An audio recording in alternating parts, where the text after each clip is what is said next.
नमस्कार, मैं हूं मिलिंद खांडेकर और आप देख रहे हैं एमपी तक। एमपी यानी मध्य प्रदेश की राजनीति गर्म है और ये राजनीति गर्म होने का एक कारण यह है कि एमपी तक ने एक पॉडकास्ट किया मध्य प्रदेश के पूर्व मुख्यमंत्री कांग्रेस सांसद दिग्विजय सिंह के साथ, और उन्होंने ये खुलासा किया कि ज्योतिरादित्य सिंधिया ने जब कांग्रेस छोड़ी थी उससे पहले उन्हें अंदेशा था कि वो पार्टी छोड़ सकते हैं, इसलिए उन्होंने एक उद्योगपति से तब के मुख्यमंत्री कमलनाथ और सिंधिया की एक मीटिंग करवाई। उस मीटिंग में ये तय हुआ कि जो बातें दिग्विजय सिंह कह रहे हैं और सिंधिया कह रहे हैं वो बातें कमलनाथ मान लेंगे। दिग्विजय सिंह ने दावा किया कि उन्होंने जो मांगे थी उनकी वो ग्वालियर चंबल संभाग को लेकर थी, उन्होंने कागज़ पर अपनी विश लिस्ट लिख कर दी, लेकिन उनको माना नहीं गया। इसके बाद में सिंधिया कांग्रेस छोड़कर चले गए और कमलनाथ की सरकार गिर गई। तो ये जो पॉडकास्ट मैंने दिग्विजय सिंह जी के साथ किया था उसके बाद में कमलनाथ का भी पक्ष आया है, सिंधिया का भी पक्ष आया है, और इस पूरे मामले पर बातचीत करने के लिए मेरे साथ जुड़ रहे हैं रशीद किदवई, वरिष्ठ पत्रकार, जो न केवल कांग्रेस की राजनीति पर गहरी पकड़ रखते हैं, किताबें लिख चुके हैं, बल्कि मध्य प्रदेश में ही रहते हैं, भोपाल में ही रहते हैं, तो भोपाल और मध्य प्रदेश की भी राजनीति को अच्छी समझते हैं। बहुत बहुत स्वागत है रशीद आपका। जी धन्यवाद मिलिंद जी। पहले तो मैं आपको बधाई देना चाहूंगा कि आपने एक सनसनीखेज और एक बहुत अच्छा इंटरव्यू किया दिग्विजय सिंह से, जिसको लेकर के काफी पूरा आज सारी पूरी खबर जो है चर्चा में है। लोग बहुत, मिलिंद जी कहते हैं कि अब पत्रकारिता बड़ी अलग हो गई है, पत्रकारिता खत्म हो रही है, पत्रकारिता का लोग तो कहते हैं कि इज डाइंग, लेकिन आप जैसे पत्रकार की बात दर्शाते हैं कि नहीं, अरे नहीं, भी उसमें जान है, और हम चाहें तो खबर को लेकर के एक चर्चा और एक बड़ा एक टॉकिंग पॉइंट जिसे हम कहते हैं वो एक मुद्दा बना सकते हैं। नहीं, वो तो आप बड़प्पन है कि आप इस तरह की बात कर रहे हैं। लेकिन हम मुद्दे पर आते हैं रशीद। हम ये पूछ रहे हैं आपसे कि ये जो दिग्विजय सिंह ने दावा किया है कि एक इंडस्ट्रियलिस्ट के घर पे बैठक हुई और उसके बाद में ये बातें तय हुई, और जो उन्होंने सीक्वेंस दिया है, तो ये जो दिग्विजय सिंह का वर्जन है, क्योंकि इस कहानी के 3 वर्जन है, एक सिंधिया जी का वर्जन है जो कह रहे हैं कि मुझे पुरानी बातें नहीं करनी है, एक कमलनाथ का वर्जन है जो कह रहे हैं कि सिंधिया को लगता था कि दिग्विजय सिंह सरकार चला रहे हैं, और एक खुद दिग्विजय सिंह का वर्जन है। तो हम तीनों वर्जन, तीनों पक्षों की बात कर लेंगे, लेकिन पहले तो हम दिग्विजय सिंह ने जो दावा किया है, क्या ये आपकी नज़र में ये ट्रिगर था कि सिंधिया ने कांग्रेस छोड़ दी? और ये बैठक के बारे में बताइए थोड़ा सा। जी मिलिंद जी, देखिए वो एक महिला, मतलब वो जो बिजनेस वुमन या इंडस्ट्रियलिस्ट है, उनके घर में मीटिंग हुई थी, और सिंधिया परिवार से वो महिला जो है वो करीब समझी जाती है, और वहां पर कमलनाथ जो उस समय मुख्यमंत्री थे और दिग्विजय सिंह वगैरह मौजूद थे, और एक तरीके की खाने पे भोजन, आप जानते हैं कि देश में भोजन का बड़ा एक महत्व होता है, ऐसी मीटिंग में भोजन का एहतमाम किया गया था और तमाम बातें तय हो गई थी, और एक विश लिस्ट जैसा दिग्विजय सिंह ने कहा वो दी गई थी। और उस पे कमलनाथ जी को शायद अपने राजनीतिक आकलन में लगता था कि सिंधिया जाएंगे तो कहाँ जाएंगे।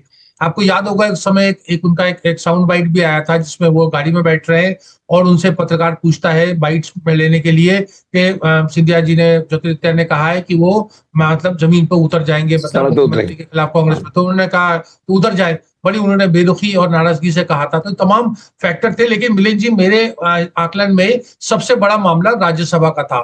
दिलचस्प बात यह कि वो राज्यसभा फिर आने वाली है इधर, जो शुरू में 2026 में अप्रैल तक तो वो सदस्य चुन लिया जाएगा। तो 2020 में जो ये मामला गर्म हुआ था, उस समय राज्यसभा की बात थी, और उस समय कांग्रेस इस पोजीशन में थी कि 2 राज्यसभा सीट उसे मिल सकती थी क्योंकि सत्ता में थी। तो नंबर 1 और नंबर 2 नाम होने थे, दिग्विजय सिंह और कमलनाथ, वो इकट्ठा हो गए और दिग्विजय सिंह का नाम नंबर 1 पे पेश किया गया। सिंधिया को लगा कि कहीं अमित शाह जी, जैसा हम जानते हैं राज्यसभा के चुनाव बड़ी शिद्दत और बड़ी दिलचस्पी से लड़ते हैं, उन्हें लगा कि कहीं दूसरा कैंडिडेट कांग्रेस का हार ना जाए, क्योंकि उसको 2-4 वोट, अतिरिक्त वोट चाहिए थे जो समाजवादी पार्टी और दूसरी इंडिपेंडेंट से मिल सकते थे। तो उस कश्मकश में सिंधिया जी को आहत हुए कि उनको नंबर 2 पे, दूसरे नंबर पे रखा जा रहा है। और उसके बाद सोनिया गांधी ने उनसे कहा कि आप जो है ना, मैं आपको छत्तीसगढ़ से भेज देती हूँ, वह एक ही व्यक्ति है, एक ही सांसद होगा और आप निर्विरोध चुन लिए जाएंगे। उससे सिंधिया जी और आहत हो गए। उन्हें लगा कि पहले तो मैं लोकसभा का चुनाव हार गया कांग्रेस के साथ रहने में, और अब दूसरा मुझे मध्य प्रदेश से बाहर करके छत्तीसगढ़ भेजा जा रहा है। और उसमें उनको लगा कि कमलनाथ और दिग्विजय सिंह दोनों मिले हुए हैं और उनकी एक तरीके की एक पॉलिटिकल अंडरस्टैंडिंग थी। दरअसल 6-5 साल में बहुत बदलाव आया है, और आज क्योंकि राहुल गांधी कांग्रेस के सब करता धरता है और दिग्विजय सिंह चाहते हैं कि उनके बेटे जो जो जयवर्धन सिंह है वो आगे बढ़े। कमलनाथ चाहते हैं कि उनके बेटे जो नकुलनाथ हैं, जो उप सांसद हैं, तो तमाम चीजें वो कमलनाथ और दिग्विजय सिंह के रिश्तों में काफी खटास आ चुकी है, और जो बयानबाजी आ रही है ये उसी को दर्शाती है। और मामला मूलतः राज्यसभा का था, जिसमें सिंधिया जी को दरकिनार किया गया था और जिसकी वजह से सिंधिया आहत थे। नहीं तो आप ये कह रहे हैं कि राज्यसभा मतलब एक तो ये बैठक हुई तो ये मांगे मानी नहीं गई, जो दिग्विजय सिंह का वर्जन है वो एक छोटी बात थी, बड़ी बात जो थी वो राज्यसभा की सीट सिंधिया को ना मिलना, ये उनके कांग्रेस छोड़ने का कारण था। मिलिंद जी देखिए, मैं बड़ा छोटा नहीं कहूंगा, कहूंगा सारे ये कॉन्ट्रीब्यूटरी फैक्टर्स थे, प्रोवोकेशन थे। सिंधिया जी देखिए, आपने भी और हमने बहुत समय से मध्य प्रदेश की राजनीति देखी है, तो उस समय भी हमेशा जब दिग्विजय सिंह 93 से लेके 2003 तक मुख्यमंत्री थे, तो वो मतलब छिंदवाड़ा के मामले में कमलनाथ को और ये ग्वालियर चंबल के मामले में महाराज जो ज्योतिरादित्य माधवराव सिंधिया जी थे उनको महत्व देते थे, और महत्व नहीं दिया जाता था तो माधवराव सिंधिया भी नाराज हो जाते थे और सोनिया गांधी से और नरसिम्हा राव से उस समय भी शिकायत करते थे। तो ये एक मध्य प्रदेश की राजनीति का एक फीचर था कि जहां पर जो छतरा पोते हैं वो चाहते हैं कि उनके क्षेत्र में, उनके प्रभाव के क्षेत्र में उनकी सुनी जाए, और कमलनाथ इसको बिल्कुल नहीं मान रहे थे। दरअसल कमलनाथ और दिग्विजय सिंह का एक राजनीतिक अंडरस्टैंडिंग थी ज्योतिरादित्य सिंधिया को बाहर रखने की, मतलब ये मैं 2018 के संदर्भ में बता रहा हूं, और अब मुझे लगता है कि उसमें काफी बदलाव आ गया। आपने एक प्रोग्राम का भी जिक्र किया था जिसमें ज्योतिरादित्य ने दिग्विजय सिंह को बड़ा जो था आदर सत्कार के भाव से उन मंच पे ले गए। दिग्विजय सिंह ने अघोषित रूप से कसम खाई हुई है कि मंच पे नहीं जाएंगे। मामला फिर राज्यसभा का है 2006 में 2026 में 2026 में फिर राज्यसभा का एक ही स्थान कांग्रेस को मिलेगा। दिग्विजय सिंह 2 टर्म पा चुके हैं, क्या उन्हीं को मिलेगा या किसी और को मिलेगा? कांग्रेस में काफी कुछ रस्साकशी है। आप जानते हैं कि कमलनाथ भी जो है वो भी चाहेंगे कि वो राज्यसभा में आ जाए। दिग्विजय सिंह ने मेरे इंटरव्यू में ये भी दावा किया कि ये लोगों को लगता है कि सिंधिया जी से उनके संबंध अच्छे नहीं हैं। तो उन्होंने ये मुझे कहा कि संजय गांधी ने उनको कहा था कि हमको लाना है माधवराव को कांग्रेस में, तब तुम उनसे दोस्ती बना के रखना। हम दोनों, उन्होंने कहा कि चूंकि हम दोनों एक ही जिले से आते हैं, लेकिन उन्होंने कहा कि मेरे मुख्यमंत्री रहते हुए मैं पूरे गुना जिले में कोई भी काम बिना माधवराव से पूछे नहीं करता था। और उसके बाद भी उन्होंने दावा किया कि जो ज्योतिरादित्य हैं उनका भी मेंटरिंग का काम मैंने किया। तो ये जो आपने तो चूंकि सिंधिया परिवार पर किताब भी लिखी है, तो ये जो सिंधिया और दिग्विजय सिंह का जो रिश्ता है वो कैसा है? खटमिट्टा है। देखिए मिलिंद जी, आपने बड़ी दिलचस्प बात करी, वो जो बात कह रहे हैं, लेकिन क्योंकि मैं माधवराव सिंधिया से भी मिलता रहता था, माधवराव सिंधिया कभी भी पूरी तरीके से दिग्विजय सिंह से बहुत ज्यादा खुश नहीं थे। वो महाराजा थे, और जो ये राघवगढ़ है ये उसमें जो ग्वालियर का जो साम्राज्य था उसका एक छोटा सा हिस्सा था, तो ये उसके एक तरीके के सरदार थे। जबकि जब माधवराव का निधन हुआ तो सरदार सूचीबद्ध मतलब तरीके से पीछे चल रहे थे। एक उसमें दिग्विजय सिंह नंगे पैर, सर पे मिट्टी डाली हुई थी, उस समय मुख्यमंत्री थे, और उनका 40वां सरदारों में 40वां स्थान था। तो मतलब 40 लोग उनसे एक सामाजिक स्तर के ऊपर उनसे बड़े थे या बड़े सरदार थे। तो इस तरह से माधवराव से उनके एक संबंध थे। तो माधवराव को जब भी वो मिलते थे तो एक रुमाल में कुछ सिक्के और गहने, वो जो कॉइन्स होते थे वो प्रस्तुत करते थे, एक तरह से नजराना उनको एक पेश करते थे महाराजा सिंधिया के सम्मान में। तो इस तरीके का रिश्ता है। ये बात सही है, दिग्विजय सिंह कह रहे हैं कि जब माधवराव का निधन हुआ तो ज्योतिरादित्य सिंधिया जो थे वो दिग्विजय सिंह के घर में, मतलब मुख्यमंत्री के घर में, जो समय उनकी पत्नी थी आशा सिंह जी, और उन्होंने उनका बड़ा सत्कार किया, बड़ा उनको पाला पोसा, अपने बच्चे की तरह समझा।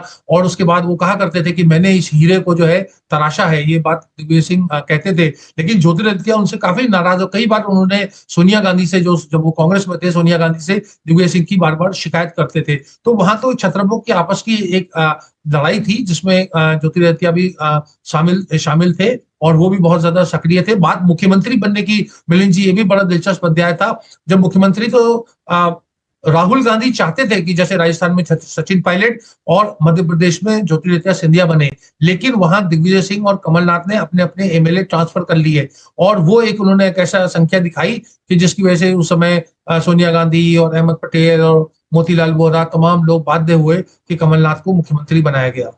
नहीं तो ये बात सही आप कह रहे हैं, क्योंकि दिग्विजय सिंह ने कहा कि मुख्यमंत्री ज्योतिरादित्य सिंधिया इसलिए नहीं बना पाए क्योंकि जो 130 करीब जो एमएलए थे उसमें से 90 लोग जो है वो कमलनाथ के पक्ष में थे जब पर्यवेक्षक आए थे। इस कारण से ही कमलनाथ मुख्यमंत्री बने। मतलब उनका कहना था कि बड़े डेमोक्रेटिक तरीके से ये बात हुई।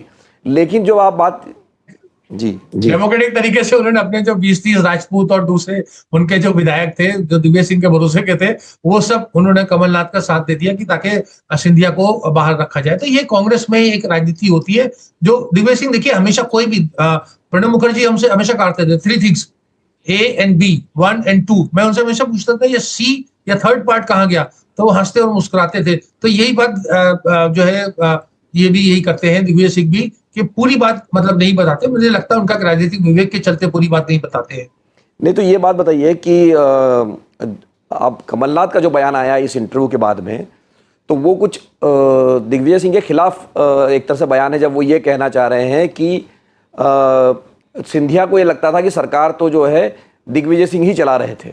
तो इसका क्या मतलब है? मतलब ये कमलनाथ क्यों इस तरह से, क्योंकि जैसे दिग्विजय सिंह ने एक तरह से ब्लेम डाला कमलनाथ पे कि भाई उन्होंने बात नहीं सुनी इसलिए सिंधिया चले गए, तो अब कमलनाथ कह रहे हैं कि वो तो सिंधिया को लगता था कि दिग्विजय सिंह ही सरकार चला रहे थे। तो क्या कहना क्या चाहते हैं कमलनाथ?